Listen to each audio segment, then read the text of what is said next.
Assalamualaikum warahmatullahi wabarakatuh. Hello everyone, my name is Salwa Fadila Yasmin and my student ID is 235-110-507-111-029. Today, I am very happy to share my final project with all of you. The title of my presentation is What Did I Learn in Second Language Acquisition, or SLA for short. I found SLA very interesting to learn. It explains how people learn languages they that are not their first language. For example, how we learn English, Japanese, or even Spanish. It's a process that many of us go through. And it's important because knowing another language can open up so many opportunities like studying abroad, traveling, or working in international companies. I learned that there are many ideas and concepts that explain why some people learn languages quickly while others find it harder. Today, I'll share with you what I've learned. I hope I hope you enjoy this presentation as much as I enjoyed learning about this second language acquisition.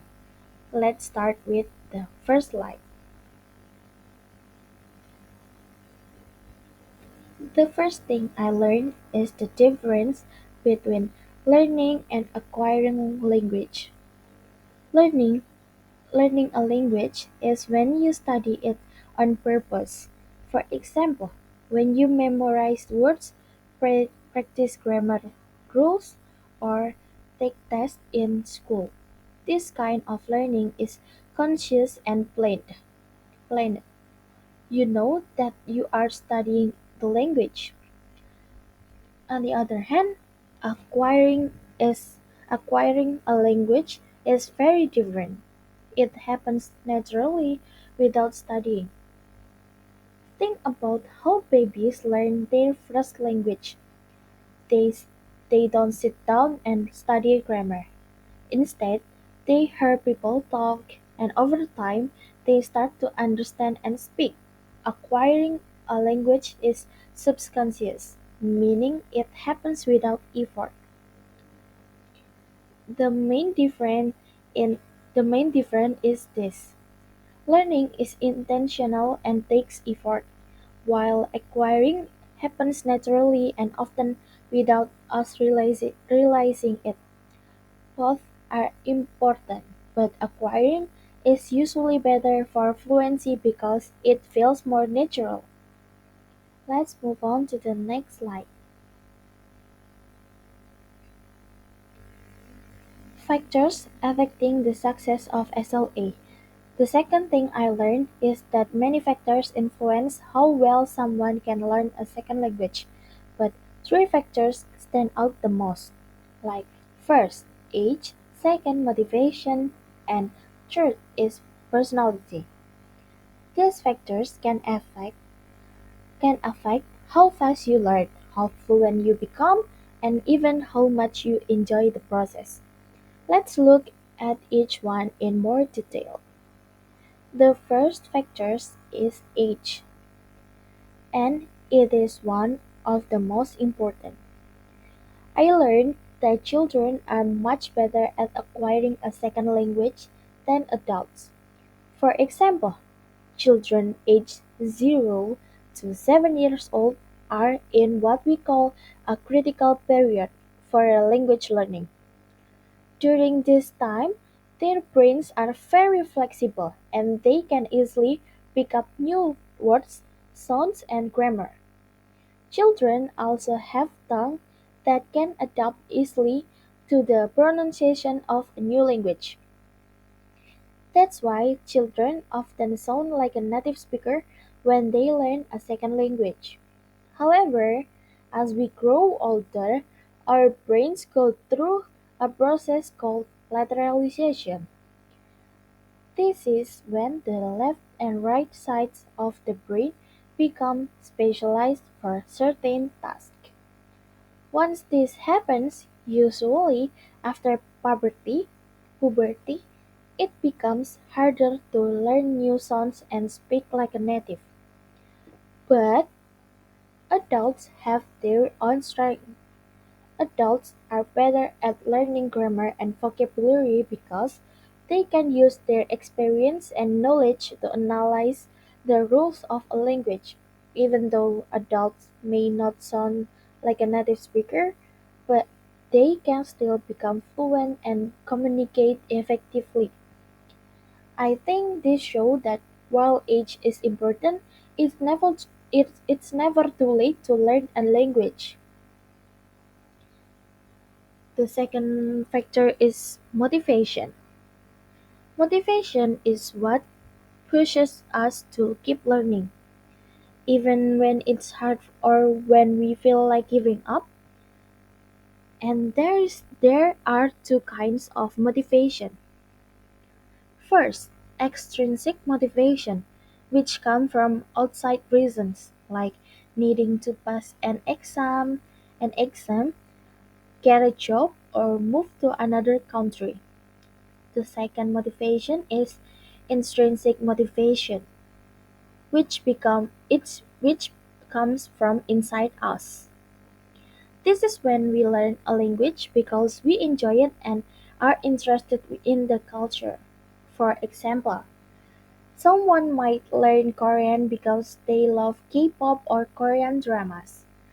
This kind of motivation is very powerful because it makes learning fun and exciting. I learned that intrinsic motivation is often stronger than extrinsic motivation. When you truly enjoy the process, you're more likely to keep going and success. The third factor is personality, which can also affect how someone learns a language. Some people are extroverts, meaning they are outgoing and love to talk to others. Extroverts are not afraid to make mistakes, so they improve quickly in speaking and listening. Other people are introverts, who are quieter and prefer observing before speaking. Introverts are often better at reading, writing, and grammar because they focus on details and take their time to understand. Both extrovert and introvert can succeed in SLA. It's just about using methods that match your personality. For example, extroverts might learn best by practicing conversation, while introverts might prefer reading books or watching videos in the new language. Let's move on to the next slide. Another concept that I learned about is the silent period. What is period? The silent period is a phase where learner don't speak much, even though they understand the language. This usually happens at the beginning of learning. During this time, learner focus on listening, observing, and absorbing new vocabulary and grammar. This phase is especially common in children, but can also happen to adults. I think it's a very important part of learning because it helps build confidence and understanding be- before someone starts speaking. The silent period can last a few weeks or even months, and it's completely normal. Let's move on to the next slide.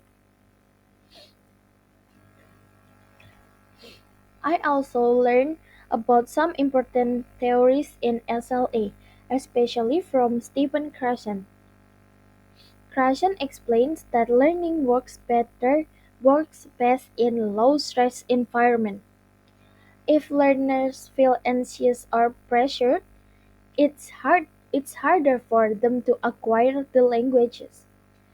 This is part of his effective filter Hypothesis. Hypothesis. He also talked about the input hypothesis, which says that learners improve when they are exposed to material that is just slightly above their current level. He called this I plus 1. For example, if someone knows basic sentence, they should listen to conversation that are just a little more advanced. These theories help me understand why it's important to create a positive and supportive environment for language learners. And next is wait. And while the Robert Lado, Stephen Krashen proposed the monitor hypothesis, which suggests learners monitor their language use for accuracy. While useful, excessive monitoring can cause anxiety and slow down learning. Errors are common, often happening while learners repeat mistakes without realizing it, preventing them from correcting correcting them. Let's move on to the next slide. Uh, Gratian also developed five key hypotheses that are very important in SLA. First, acquisition, acquisition, acquisition versus learning hypothesis. Acquiring naturally is better for fluency than studying rules. The second is monitoring hypothesis. Checking for mistakes is helpful but should not causes stress. 3. Natural order hypothesis. Grammar structures are learned in a specific order, no matter how they are taught. 4. Input hypothesis. Learner improve when exposed to material that is just slightly above their current level, like I plus 1. 5. Effective filter hypothesis. A positive low stress environment helps learners succeed. Let's move on to the next slide. In this slide, in conclusion, I've learned so much about second language acquisition. We talked about the difference between learning and acquiring a language, how age, motivation, and personality affect success in SLA. The silent period can as an important phase in learning, and theories like Crescent's hypothesis, which explain how learning happens. And I hope this presentation helpful for someone, for those who listen, and it gave you a better understanding of SLA. Thank you so much for listening. Wassalamualaikum warahmatullahi wabarakatuh.